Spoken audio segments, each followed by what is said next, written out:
Okay, hi, I am doing the Romeo and Juliet character analysis. I chose the nurse, Act 2, Scene 3. So, the nurse in Romeo and Juliet is first introduced when we meet Juliet. The nurse is running after Juliet while Juliet plays in a very childlike manner.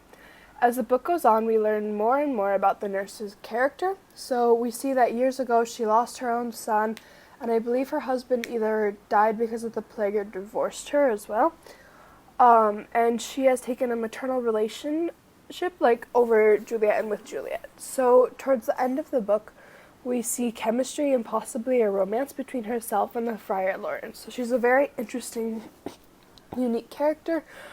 She definitely is bigger built, kind of more circular, very flustered, rosy cheeks. We just see kind of the old kooky lady. So one of the scenes where we really see the nurse and her traits is Act 2, Scene 3. This is the scene where the nurse goes to tell Romeo that Juliet would like to have a wedding with him. So while the nurse is there, Romeo's friends Mercutio and Benvolio poke fun at her and tease her body as well as her flustered personality, like I mentioned earlier.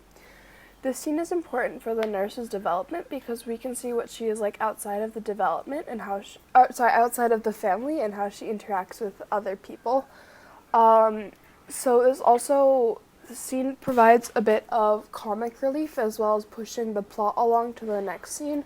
We also see in this scene that while Mercutio and Benvolio are poking fun, Romeo is trying to defend her, saying, hey, like, that's my soon-to-be wife's friend, don't do that.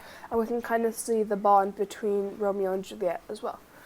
So without this scene, the entire plot would fall flat because after this scene, we see the wedding, followed by the exile, the Tybalt fight, all of that.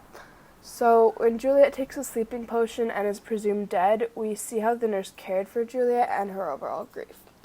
So looking at the whole thing, the nurse is definitely she's a side character, however, she provides a lot of the comedy in the book and is often the comic piece overall. And yeah.